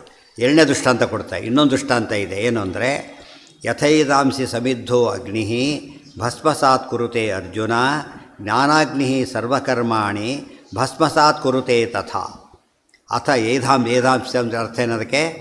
ಸೌದೆಗಳು ಅಂತ ಅರ್ಥ. ಗೊತ್ತಾಯ್ತಾ? ಸಮಿದ್ಧ ಅಗ್ನಿ. ಸಮಿದ್ಧ ಅಂದ್ರೇನು? ಪ್ರಜ್ವಲಿಸ್ತಕ್ಕಂಥ ಅಗ್ನಿ ಸಕಲ ಸೌದೆಗಳನ್ನು ಹೇಗೆ ಭಸ್ಮಸಾತ್ ಬೂದಿ ಮಾಡಿಬಿಡುತ್ತೋ ಹಾಗೆ ಜ್ಞಾನ ಎಂಬ ಅಗ್ನಿ ಏನು ಮಾಡುತ್ತೆ? ಸಕಲ ಕರ್ಮಗಳನ್ನು ಕೂಡ, ಸಕಲ ಪಾಪಕರ್ಮಗಳನ್ನು ಸೇರಿಸ್ಕೋಬೇಕು. ಜೊತೆಗೆ ಅನಿಷ್ಟ ಪುಣ್ಯಗಳನ್ನು ಕೂಡ ಎಲ್ಲದನ್ನು ನಾಶ ಮಾಡಿಬಿಡುತ್ತೆ. ಭಸ್ಮಸಾತ್ ಕುರುತೆ ತಥಾ. ಭಸ್ಮಸಾತ್ ಅಂದರೆ ಪ್ರಜ್ವಲಿಸ್ತಕ್ಕಂಥ ಬೆಂಕಿ ಎಲ್ಲ ಫ್ಯೂಯಲನ್ನು ಹೇಗೆ ನಾಶ ಮಾಡಿಬಿಡುತ್ತೋ ಹಾಗೆ ಜ್ಞಾನ ಅನ್ನೋ ಅಗ್ನಿ ಎಲ್ಲ ಪಾಪಗಳನ್ನು ಕೂಡ ಪರಿಹಾರ ಮಾಡುತ್ತೆ. ನಹಿ ಜ್ಞಾನೇನ ಸದೃಶಂ. ಒಂದು ಪ್ರಶ್ನೆ ಬಂತು. ತುಂಬ ಪಾಪ ಮಾಡಿದ್ದಾರೆ, ಭಾಗವತ ಕೇಳು ಅಂತ ಹೇಳಿದರು. ಪಾಪಿ ಭಾಗವತ ಕೇಳ್ಬೋದಾ ಅಂತ ಪ್ರಶ್ನೆ ಹಾಕ್ಕೋಬಾರ್ದು. ಏನದು? ಈಗ ರೋಗಿ ಆಸ್ಪತ್ರೆಗೆ ಹೋಗ್ಬೋದಾ ಅಂತ ಕೇಳಿದಾಗತ್ತೆ. ರೋಗಿನೇ ಹೋಗಷ್ಟು ಹೋಗ್ಬೇಕಾದ್ದರಿಂದ ಅವನು ಕೇಳಬೇಕು. ಅವನು ಪಾಪ ಕೆಡ್ತಾ ಏನಾಗ್ತಾ ಬರುತ್ತೆ? ಪರಿವರ್ತನೆ, ಪಾಪಗಳು ಕಳ್ಕೊಳ್ತಾ ಬರುತ್ತೆ. ಅದು ಇನ್ನೂ ಏನೂ ಮಾಡಲಿಲ್ಲ, ಭಾಗವತ ಕೇಳಿದ್ರೆ ಸತ್ತ. ಅಷ್ಟೊತ್ತಿಗೆ ಜ್ಞಾನ ಸರಿಯಾಗಿ ಬಂದಿದ್ದರೆ ಅದೇ ಎಲ್ಲದ ಪರಿಸ್ಥಿತಿ ಸೇರ್ಕೊಂಡು ಹೋಗ್ತದೆ. ಯಾವ ಪಾಪಗಳು ಇಲ್ಲ, ಆ ಸ್ಥಿತಿ ಬಂದುಬಿಡ್ತಾನೆ. ಅದಕ್ಕೆ ಕೊನೆಗಾಲ ಕೇಳಬೇಕು ಭಾಗವತ. ಸೊ ಈ ಸದ್ಯ ಕೇಳಬಾರ್ದು, ಆದ್ದರಿಂದ ಕೊನೆಗೆ ಕೇಳಬೇಕು. ಕೊನೆಗಾಲ ಗೊತ್ತಿಲ್ಲ, ಹೋಗಿಬಿಡ್ತಾರೆ. ಭಸ್ಮಸಾತ್ ಕುರುತೆ ತಥಾ. ಅದಕ್ಕೆ ಪ್ರತಿನಿತ್ಯ ಜ್ಞಾನ ಟಚ್ ಇದ್ದರೆ ಎಲ್ಲೋ ಒಂದು ದಿವಸ ಕೊನೆ ಆಗೇ ಆಗುತ್ತೆ. ಟಚ್ ಬಿಟ್ಟ ಅಂತ ಆಗಲಿಲ್ಲ. ಇವತ್ತು ಇಲ್ದಿದ್ರೆ ಅವ್ರು ಡೆಫಿನೆಟ್ಲಿ ಡೇಟ್ ಆಫ್ ಡೆತ್ ಗೊತ್ತಿದ್ರೆ ಏನು ಮಾಡ್ಬೋದಾಗಿತ್ತು? ಅದು ಮಾಡಿ ಸಮಾರಂಭ ಮಾಡಿ ಹೋಗಿಬಿಡ್ಬೋದಾಗಿತ್ತು. ನಹಿ ಜ್ಞಾನೇನ ಸದೃಶಂ. ಮತ್ತು ಮೂರನೇ ಪಾಯಿಂಟ್. ಎರಡು ಒಂದೊಂದು ನೋಡೋದ ರಿಪಿಟೇಷನ್ ಕಂಡ ಕಡೆ ಹೊಸದು. ಅಲ್ಲಿ ನೀರನ್ನು ದಾಟಿಸೋ ನಾವೇ, ಇಲ್ಲಿ ಪಾಪ ಸುಡೋ ಅಗ್ನಿ. ಮೂರನೇದೇನು ಅಂದರೆ, ಮತ್ತೆ ಪ್ರಶ್ನೆ ಬಂತು. ಓಕೆ, ಎಲ್ಲ ಸರಿ ಇದೆ, ಇನ್ನೊಂದು ಇಂಥದ್ದಿದ್ದರೆ ಅದನ್ನು ಮಾಡಿಬಿಡ್ತೀನಿ ನಾನೀಗ.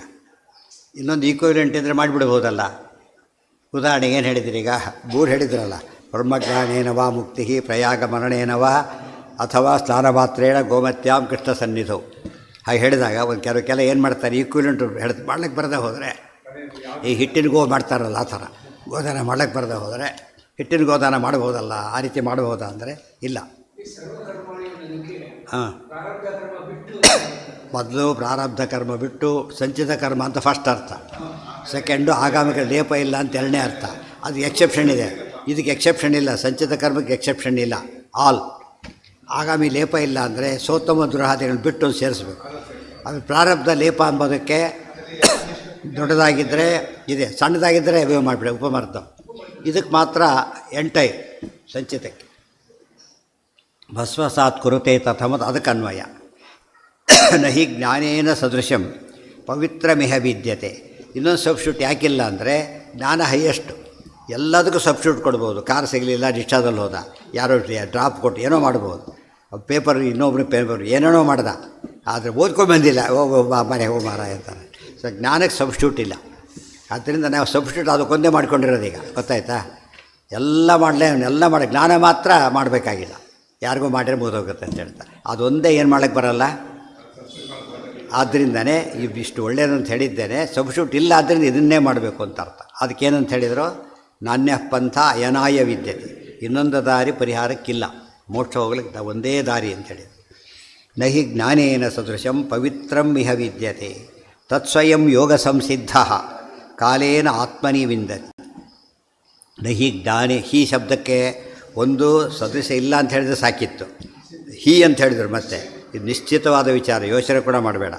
ಸದೃಶಂ ಪವಿತ್ರಂ ಇಹ ಅಂದರೆ ಏನು? ಅದು ಇಲ್ಲಿಲ್ಲ, ಬೇರೆ ಕಡೆ ಹೋದರೆ ಬರುತ್ತೆ. ಈ ದೇಶ ಬಿಟ್ಟು ಬೇರೆ ದೇಶಕ್ಕೆ ಹೋದರೆ ಸಿಗುತ್ತೆ ಅಂತ ಅರ್ಥ ಅಲ್ಲ. ಈ ಸಾಧನ ಮಾರ್ಗಕ್ಕೆ ಮತ್ತೊಂದಿಲ್ಲ. ಎಲ್ಲಿ ಹೋದರೂ ಇದೇ ಸಾಧನೆ ಮಾಡಬೇಕು, ಬೇರೆ ಸಾಧನೆ ಮಾಡಲಿಕ್ಕೆ ಬರೋದು. ನೀವು ಬೇರೆ ಯೂನಿವರ್ಸಿಟಿಯಲ್ಲಿ ಹೋದರೆ ಓದ್ದೆ ಪಾಸ್ ಆಗ್ಬೋದು ಅಂತ ಕೇಳಿದರೆ, ಯಾವ ಯೂನಿವರ್ಸಿಟಿಗೆ ಹೋದರೂ ಕೂಡ ಅಲ್ಲೇನಿರಬೇಕಲ್ಲಿ ಈ ಪ್ರೊಸೀಜರ್ ಇರಲೇಬೇಕು. ಅವ್ನು ಮೋಸಗಿಸ ಏನೇ ಮಾಡಲಿ ಈ ಒಂದು ಇದಿರಲೇಬೇಕು, ಇಲ್ಲ ಹೋದರೆ ಇಲ್ಲ. ಇಹ ನವಿದ್ಯತೆ, ಇಲ್ಲವೇ ಇಲ್ಲ. ಸದೃಶಂ, ಇಂಥದ್ದಿಲ್ಲ. ಪವಿತ್ರಂ, ಪವಿತ್ರ ಶಬ್ದಕ್ಕೆ ಏನರ್ಥ ಅಂತ ಪ್ರಶ್ನೆ. ಪವಿತ್ರ ಅಂದರೆ ಪವಿತ್ರ, ಅದು ಕೆಲವು ಪದಾರ್ಥಕ್ಕೆ ಅದೇ ಅರ್ಥ ಪವಿತ್ರ. ಪವಿ ಅಂದರೆ ವಜ್ರಾಯುಧ. ಕುಲಿಶಂ ಭಿದುರಂ ಪವಿ ಪವಿವತ್ರಾಯತೆ ಇತಿ ಪವಿತ್ರಂ. ವಜ್ರ ಕವಚ, ಜ್ಞಾನ ವಜ್ರ ಕವಚ, ಅನ್ಬ್ರೇಕಬಲ್ ಇದು. ಬೇರೆ ಎಲ್ಲದಕ್ಕೂ ಏನು ಮಾಡಬಹುದು, ಪ್ರಾಯಶ್ಚಿತ್ತ ಮಾಡೋಕ್ಕೆ ಹೊರಟ, ಅಲ್ಲೇ ಇನ್ನೊಂದು ತಪ್ಪಾಯ್ತು, ಮತ್ತೆ ಅದಕ್ಕೆ ಮತ್ತೊಂದು ಪ್ರಾಯಶ್ಚಿತ್ತ ಮಾಡ್ಕೋಬೇಕು, ಅಲ್ಲೊಂದು ತಪ್ಪಾಯ್ತು, ಮತ್ತೆ ಪ್ರಾಯಶ್ಚಿತ್ತ, ಎಲ್ಲಿಗೆ ಹೋದ ಕೊನೆಗೆ ಅನವಸ್ಥಾ ಬಂದೋಯ್ತು. ಜ್ಞಾನದಲ್ಲಿ ಹಾಗಿಲ್ಲ. ಆದ್ದರಿಂದ ಮತ್ತೆ ಏನು ಯೋಚನೆ ಮಾಡಬೇಕಾಗಿಲ್ಲ. ಪವಿವತ್ರಾಯತೆ ತತ್ ಸ್ವಯಂ ಯೋಗ ಸಂಸಿದ್ಧ ಕಾಲೇನ ಆತ್ಮನಿ ವಿಂದತಿ. ಇದು ಯೋಗ ಸಂಸಿದ್ಧಿ ಆಗ್ತಾರಲ್ಲ ಅವ್ರಿಗೆ ಸಿಗುತ್ತೆ, ಬೇರೆಯವ್ರಿಗೆ ಸಿಗೋದಿಲ್ಲ. ಇವತ್ತು ಲಾಸ್ಟ್ ಇಯರ್ಲಿ ಒಂದು ಪೇಪರ್ ಬಿಡ್ಕೊಂಡ್ರೂ ಕೂಡ ಇನ್ಕಂಪ್ಲೀಟ್ ಕೋರ್ಸೇ. ಸಂಸಿದ್ಧನಾಗಬೇಕು ಅಂದರೆ ಒಂಚೂರು ಬಾಕಿ ಇಲ್ಲ, ಎಲ್ಲದರಲ್ಲೂ ಕೂಡ ಪಾಸಾಗಿದ್ದಾನೆ.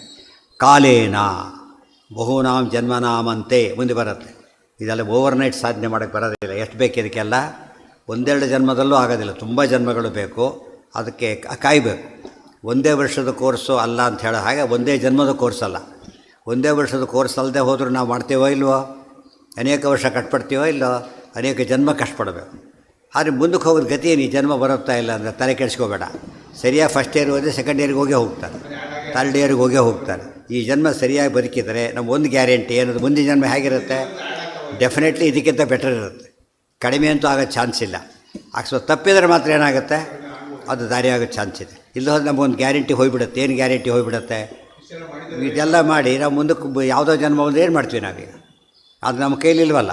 ಅದಕ್ಕೆ ಹೇಳ್ತಾರೆ ಒಂದು ಗ್ಯಾರಂಟಿ ಇದೆ. ಅದ್ರ ಪಾಸಾಗೋದು ವ್ಯಾಲ್ಯೂಯೇಷನ್ ಅವ್ರ ಡಿಪಾರ್ಟ್ಮೆಂಟ್ ಬೇರೆ ಇದ್ದರೂ ಕೂಡ ಒಂದು ಗ್ಯಾರಂಟಿ, ಸರಿಯಾಗಿ ನೀನು ಓದಿದರೆ ಬರಿತೀಯ, ಬರೆದರೆ ಪಾಸಾಗ್ತೀಯ, ಎರಡನೇದಕ್ಕೆ ಹೋಗೇ ಹೋಗ್ತೀಯ ಅಂತ ಹೇಗೆ ಹೇಳ್ತಾರೋ ಹಾಗೆ.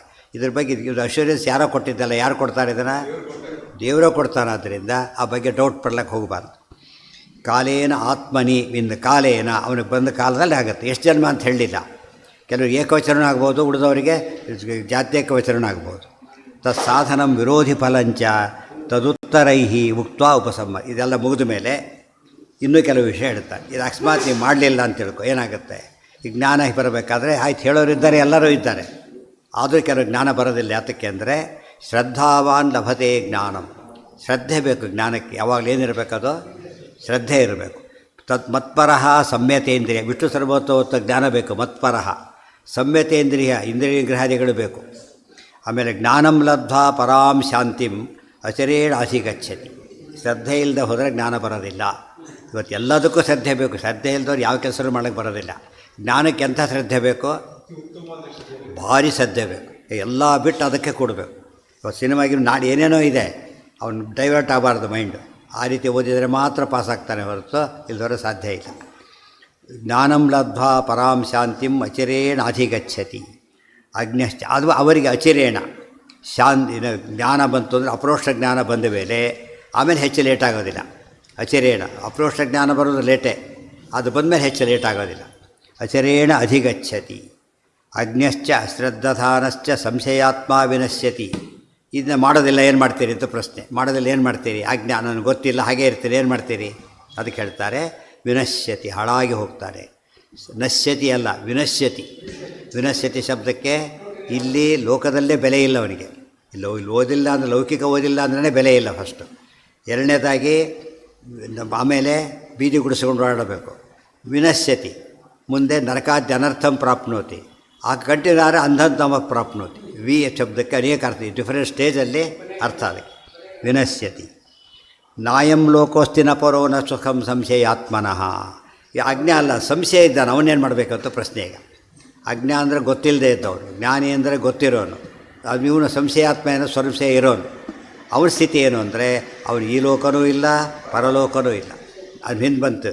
ಅಯಜ್ಞಶ್ಚ, ಯಜ್ಞ ಮಾಡದಿದ್ದವನಿಗೆ ಈ ಲೋಕ ಪರಲೋಕ ಇಲ್ಲ ಅಂತ ಹೇಳಿದ್ರಲ್ಲ. ಜ್ಞಾನ ಇಲ್ಲದವರಿಗೂ ಕೂಡ ಈ ಲೋಕನೂ ಇಲ್ಲ, ನಾ ಅಯಂ ಲೋಕಃ ಅಸ್ತಿ, ನಾ ಪರಹ ಲೋಕಃ ಅಸ್ತಿ. ಈ ಲೋಕದಲ್ಲೂ ಇವತ್ತು ಉದಾಹರಣೆಗೆ ಇಲ್ಲಿ ಓದಿಲ್ಲ, ಕೆಲಸ ಸಿಗಲಿಲ್ಲ, ನಾನು ಬೇರೆ ದೇಶಕ್ಕೆ ಹೋದೆ ಅಂತ ಓದ್ಲಿಕ್ಕೆ. ಇಲ್ಲಿ ಓದಿ ಅಲ್ಲಿ ಕೂಡ ಫಸ್ಟ್ ಏನು ಕೇಳ್ತಾರೆ? ಏನು ಓದಿದ್ದಕ್ಕೆ ಅಲ್ಲಿ ಹೋದ್ರೆ ಅದೇ ಮತ್ತೆ ಕೇಳ್ತಾರೆ ಫಸ್ಟ್. ಆ ಲೋಕನೂ ಇಲ್ಲ, ಈ ಲೋಕನೂ ಇಲ್ಲ. ನ ಸುಖಂ ಸಂಶಯಾತ್ಮನಃ.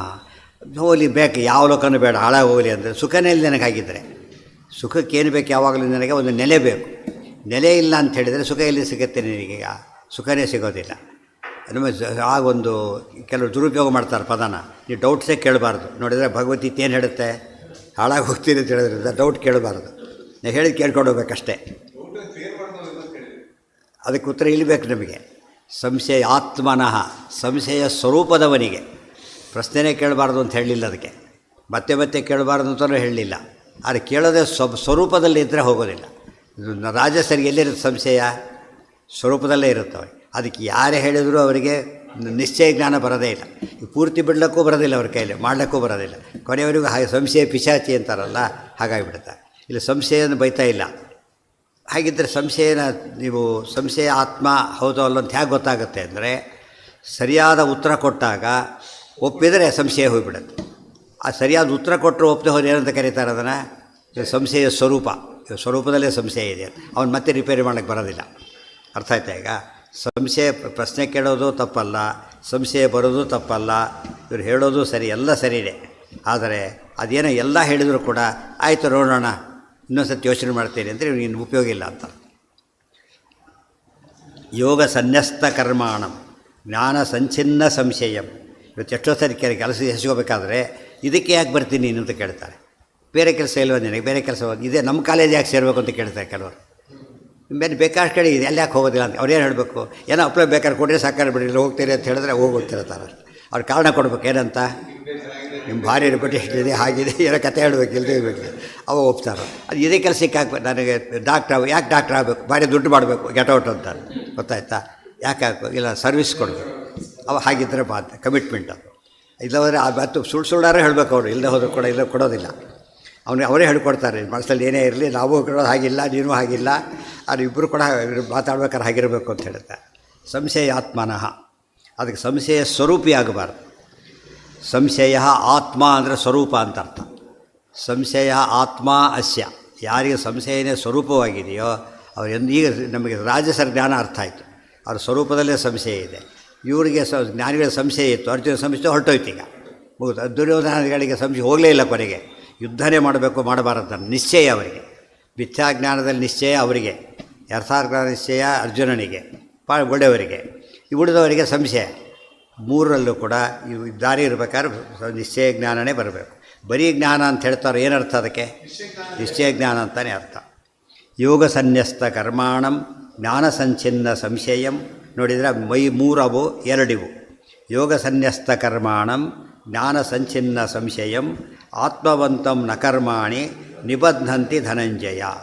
ಅರ್ಜುನ ಏನು ಪ್ರಶ್ನೆ ಕೇಳಿದ್ದ? ಕರ್ಮ ಬಂಧಕ ಮಾಡೋದಿಲ್ಲ ಅಂತ ಹೇಳಿದ್ನಲ್ಲ, ಕರ್ಮ ಬಂಧನ ಮಾಡೋದೇ ಇಲ್ಲ. ಈ ರೀತಿ ಕೆಲಸ ಮಾಡಿದರೆ ಏನಾಗೋದಿಲ್ಲ? ಕರ್ಮ ಬಂಧನ ಆಗೋದೇ ಇಲ್ಲ. ಇವತ್ತು ಉದಾಹರಣೆಗೆ ಒಳ್ಳೆ ಡಾಕ್ಟ್ರು, ಅವನು ರೋಗಿ ಸತ್ತೋದ, ಯಾವ ಆ್ಯಕ್ಷನ್ನೂ ತೊಗೊಳೋದಲ್ಲ ಅವನ ಮೇಲೆ, ಆ್ಯಕ್ಷನ್ನೇ ತೊಗೊಳೋದಿಲ್ಲ. ಯಾತಕ್ಕೆ? ಅವನದು ಡಾಕ್ಟ್ರಲ್ಲಿ ತಪ್ಪಿಲ್ಲ, ಈಗ ಸೊ ದೋಷ ಅವನಲ್ಲಿಲ್ಲ. ಅರ್ಥ ಆಯ್ತಾ? ಈಗ ಆ ಡಾಕ್ಟ್ರ್ ಅಲ್ಲದೆ ಮಾಡಿ ಆಪ್ರೇಷನ್ ಮಾಡ್ದ, ಸಕ್ಸಸ್ ಆಯಿತು, ಆದರೂ ಕೇಸ್ ಆಗ್ತಾರೋ ಅವ್ರ ಮೇಲೆ ಗೊತ್ತಾಯ್ತಿಲ್ಲ. ಸಕ್ಸಸ್ ಆಯಿತು, ರೋಗಿ ಬದುಕಿಬಿಟ್ಟ. ಇಷ್ಟಾದರೂ ಕೂಡ ಏನಿಲ್ಲ ಅವನಿಗೆ. ನೋ, ಅವ್ನು ಪನಿಷಬಲ್ ಅಫೆನ್ಸ್ ಅದು. ನೀನು ಹೇಗೆ ಆಪ್ರೇಷನ್ ಮಾಡಿದೆ ಫಸ್ಟ್, ಅವ್ನು ಬದುಕಿದ್ನಲ್ಲ, ಅವ್ನ ಪುಣ್ಯ ಅಷ್ಟೇ, ಅವ್ನ ಪುಣ್ಯ, ನಿನ್ನ ವಿದ್ಯೆ ಅಲ್ಲ ಅದೀಗ. ನೀನು ತಪ್ಪು ಮಾಡಿದ್ದೆ, ಶಿಕ್ಷೆ ಕೊಡ್ತಾರೆ ಅದಕ್ಕೆ. ಆದರೆ ಎಂದೂ ಕೂಡ ಅನಧಿಕಾರಿ ಮಾಡಬಾರ್ದು, ಅಧಿಕಾರಿ ಮಾಡದೇ ಇರಬಾರ್ದು. ದೇರ್ಫೋರ್ ಕರ್ಮ ಬಂಧಕವಾಗೋದು ಅಸಂಬದ್ಧ ಕರ್ಮ ಮಾಡಿದರೆ, ಸಬ್ಮಿಟ್ನಿಲ್ಲದೆ ಮಾಡಿದರೆ ಅದೆಲ್ಲ ಅಪರಾಧನೆ ಹೊರತು ಇಲ್ಲೋದ್ರೆ ಇಲ್ಲ. ಆ ಕರ್ಮ ಹೇಗೆ ಬಿಡಬೇಕಾಗಿದೆ? ಯೋಗ ಸನ್ಯಸ್ತ ಯೋಗ ವಿಧಾಮ್ನಾಥ, ದೇವರಲ್ಲಿ ಅರ್ಪಣೆ ಮಾಡಬೇಕು. ಬೈ ಸನ್ಯಸ್ತ ಅಂಥೇಳಿ ಸನ್ಯಾಸ ಅಂತ ಹೇಳಿದ್ರಿಂದ ಯೋಗ ಶಬ್ದಕ್ಕೆ ದೇವರು ಅಂತ ಅರ್ಥ. ಇನ್ನೊಂದು ಅರ್ಥ ಜ್ಞಾನಯೋಗೇನ ಕರ್ಮಯೋಗೇನ, ಆ ರೀತಿ ಮಾಡಬೇಕು. ಜ್ಞಾನ ಸಂಚಿನ್ನ ಸಂಶಯಂ, ಜ್ಞಾನದಿಂದ ಸಂಶಯ ಏನಾಗಬೇಕು? ಚಿನ್ನ ಅಲ್ಲ, ಸಂಚಿನ್ನ, ಸಂಪೂರ್ಣ ಪರಿಹಾರ ಆಗಿರಬೇಕು. ಅದಕ್ಕೆ ವಿಮಲೈಹಿ ಶುಚಿಷಾಢ ನಿಶಾತತಮೈಹಿ ಸುಮನೋಶಿಭಿರಾಶಿ ನಿಹತ್ಯ ದೃಢಂ ಬಲಿನಂ ನಿಜವೈರಿಣಮಾತ್ಮತಮೋಭಿಧಂ ಈಶಂ ಅನಂತಂ ಹರಿಂ ಉಪಾಸ್ವ ಅಂತ ಹೇಳಿದ. ನಾನಿಬಧ್ನಂತಿ ಧನಂಜಯ. ಆತ್ಮವಂತಂ, ದೇವರನ ಅಧೀನದಲ್ಲಿದ್ದರೆ, ನಮ್ಮ ಸ್ವಾಮಿ ನನಗಿದ್ದಾರೆ ಅಂತಿದ್ದರೆ ಎಂದೂ ಕೂಡ ಏನಾಗೋದಿಲ್ಲ, ಅವನಿದು ಕೊಡಗಾಗೋದೇ ಇಲ್ಲ. ಧನಂಜಯ ತಸ್ಮಾತ್ ಅಜ್ಞಾನ ಸಂಭೂತಂ ಹೃಸ್ಥಂ ಜ್ಞಾನಾಸಿನಾತ್ಮನಃ ನಿಶ್ಚಯಂ ಸಂಶಯಂ ಯೋಗಂ ಆತಿಷ್ಠ ಉತ್ತಿಷ್ಠ ಭಾರತ. ಉಪಸಂಹಾರ. ತಸ್ಮಾತ್ ಅಜ್ಞಾನ ಸಂಭೂತಂ, ಅಜ್ಞಾನದಿಂದ ಬಂದಿರತಕ್ಕಂತಹ, ಹೃಸ್ಥಂ ಮನಸ್ಸಿನಲ್ಲಿರತಕ್ಕಂತಹ ಈ ಸಂಶಯವನ್ನು, ಸಂಶಯಂ ಏನಂ ಸಂಶಯಂ ಆತ್ಮನಃ ಜ್ಞಾನಾಸಿನ, ಈ ಪದ ಇಟ್ಕೊಂಡೆ ವಿಮಲೈಹಿ ಶ್ರುತಿಶಾಣ ನಿಶಾತತಮೈ ಆಚಾರ್ಯ ಉಪಯೋಗಿಸಿತ್ತು. ದ್ವಾದಶ ಸ್ತೋತ್ರಕ್ಕಿದೆ. ಜ್ಞಾನಾಸಿನ, ಜ್ಞಾನವೇ ಖಡ್ಗ, ಬೇರೆ ಅಲ್ಲ. ಚಿತ್ವೈ, ಉದಾಹರಣೆಗೆ ಆಪರೇಷನ್ ಈಗ ಡಾಕ್ಟ್ರ್ ಮಾಡ್ತಾ ಇದ್ದಾನೆ, ಆ್ಯಕ್ಚುಲಿ ಕೈಲಿರೋ ಇದೇನು ಮಾಡ್ತಾಯಿದೆ ಈಗ, ಅದರಿಂದ ಮಾಡ್ತಾಯಿದ್ದಾನೆ, ಬಟ್ ಅದು ಮಾಡ್ತಾ ಇಲ್ಲ, ಅವನ ಜ್ಞಾನದಿಂದ ಮಾಡ್ತಾ ಇರೋದು. ಅರ್ಥ ಆಯ್ತಾ? ಈಗ ಆ್ಯಕ್ಚುಲಿ ಜ್ಞಾನ ಇಲ್ಲ, ಅವನಿಗೆ ಮಾಡೋಕ್ಕೆ ಬರೋದಿಲ್ಲ. ಈಗ ಇದೆ, ಚಾಕು ಇದೆ, ಮಾಡೋಕ್ಕೆ ಬರೋದಿಲ್ಲ. ಸೊ ನಿಜವಾಗ್ಲೂ ಮಾಡಿದ್ದು ಯಾವುದರಿಂದ ಅಂತ ಹೇಳಬೇಕು? ಅವನೀಗ ಜ್ಞಾನದಿಂದ ಅಂತ ಹೇಳಬೇಕು. ದೇರ್ಫೋರ್ ಜ್ಞಾನದ ಖಡ್ಗದಿಂದ ಉದ್ಧಾರ ಆಗಬೇಕೆ ಹೊರತು ಬೇರೆ ದಾರಿ ಇಲ್ಲ. ಆತ್ಮನಃ ಚಿತ್ವೈನಂ, ಆತ್ಮನ ನಿನ್ನ ಈ ಸಂಶಯವನ್ನು, ಈ ಸಂಶಯ ಯುದ್ಧ ಮಾಡಬೇಕು ಅಂತ ಕೇಳಿದ್ದೀಯಲ್ಲ, ಬಿಟ್ಬಿಡು. ಯೋಗಂ ಆತಿಷ್ಠ ಉತ್ತಿಷ್ಠ ಭಾರತ. ಯೋಗಂ ಆತಿಷ್ಠ, ಅಯೋಗಂ ಮತ್ತು ಕೃಷ್ಣಂ ಮಾಂ ಆತಿಷ್ಠ ಭಾರತ ಉತ್ತಿಷ್ಠ ಭಾರತ. ಅದಕ್ಕೆ ಉತ್ತಿಷ್ಠ ಭಾರತ ಏನು ಹೇಳಬೇಕು? ಅದಕ್ಕೆ ಉತ್ತಿಷ್ಠತ ಜಾಗ್ರತ ಪ್ರಾಪ್ಯವರ ನಿಬೋಧತ, ಕಠೋಪನಿಷತ್ತಿನ ಮಾತದು. ಎದ್ದೇಳಿ ಅಂದರೆ ಎದ್ದು ನಿಂತ್ಕೊಂಡ್ಬಿಟ್ಟ, ಕೂಡಿದ್ರೆ ಕೂತ್ಕೊಂಡ್ಬಿಟ್ಟ ಅಷ್ಟೇ. ಎದ್ದೇಳಿ ಅಂದರೆ ಕೂತೇ ಇದ್ದಾನೆ, ಎದ್ದಿಲ್ಲ ಅವನು. ಈಗ ಅರ್ಥ ಆಯ್ತು ಇವತ್ತು, ಈಗ ಹೇಳ್ತಾನೆ, ಬಟ್ ಅವನು ಫಿಸಿಕಲಿ ಅಲ್ಲ, ಮೆಂಟಲಿ ಹೇಳಬೇಕು ಅಂತ. ಅವೇರ್ನೆಸ್ ಬರಬೇಕು, ಅವೇರ್ ಆಫ್ ಇಟ್ ಅಂತ ಅರ್ಥ. ಉತ್ತಿಷ್ಠ ಭಾರತ, ಭಾರತ ಮತ್ತು ಯಾವುದ್ರಲ್ಲಿ ಏನು ಮಾಡಬೇಕು ಮುಂದೆ? ನಾನೀಗ ಭಾರತ, ಭಾ ಅಂದರೆ ಜ್ಞಾನ, ಜ್ಞಾನದಿಂದ ಕೆಲಸ ಮಾಡ. ಆಯಿತಾ? ಹೆಸರು ನೋಡಿದರೆ ಭರತ ವಂಶೋತ್ಪನ್ನ ಅಷ್ಟೇ, ಒಳಗಿನ ಅರ್ಥ ಭಾರತ. ಭಾ ಅಂದರೆ ಜ್ಞಾನ. ಇತಿ ಶ್ರೀಮದ್ಭಗವದ್ಗೀತಾಯಾಮ್ ಚತುರ್ಥೋ ಅಧ್ಯಾಯ. ಅಲ್ಲಿ 4ನೇ ಅಧ್ಯಾಯ ಮುಗಿತು. ಮುಂದಿನ ಅಧ್ಯಾಯಗಳೆಲ್ಲ ಫಾಸ್ಟಾಗಿ ಆಗಿಬಿಡುತ್ತೆ. ಮೊದಲು 4 ನಿಧಾನ ಆಗೋದು, ಮುಂದಿನದೆಲ್ಲ ಇದ್ರ ವಿವರಣೆಗಳಾದ್ದರಿಂದ ಬೇಗ ಅರ್ಥ ಆಗಿ. ಇವು ನೆನಪಿದ್ರೆ, ಇವು ಜ್ಞಾಪಕ ಇದ್ದರೆ ಬೇಗ ಆಗುತ್ತೆ, ಇಲ್ಲದವ್ರು ಆಗೋದೇ ಇಲ್ಲ. ಅದಕ್ಕೆ ಹೇಳಿದ್ದು, ಅಷ್ಟು ಭಾನೂ ಇರಬೇಕು ಅದರಲ್ಲಿ. ಎಷ್ಟು ಭಾ ಇರುತ್ತೋ ಅಷ್ಟು ಭಾಗಳು ಇರಬೇಕು. ನಾಳೆ ಪಾಠ ಇಲ್ಲ, ನಾಡಿದ್ದು ಪಾಠ ಇಲ್ಲ, ಶನಿವಾರ ಇದೆ, ಶನಿವಾರ ಪಾಠ ಇದೆ. ಸೊ ಮಠಭೇದದ ಅನುಕೂಲ ಏನಂದರೆ ರಜೆ ಜಾಸ್ತಿ ಸಿಗ್ತಾ ಇರುತ್ತೆ, ಅದು ಅಡ್ವಾಂಟೇಜ್. ಆದಷ್ಟು ರಜೆ ಸಿಗ್ತಿರುತ್ತೆ, ಅಫಿಷಿಯಲ್ ಹಾಲಿಡೇಸ್. ಏನ ನಾಳೆ ಬಿಡಿಸ್ಬಾರ್ದು ಜಾಸ್ತಿ. ಇವತ್ತು ಆ್ಯಕ್ಚುಲಿ ಸಂಕಲ್ಪ ಏಕಾದಶಿ ಮಾಡೋರು ಕೂಡ ಇವತ್ತು ಹೇಳಲ್ಲ, ಏಕಾದಶಿ ಅಂತಲೇ ಹೇಳಬೇಕು.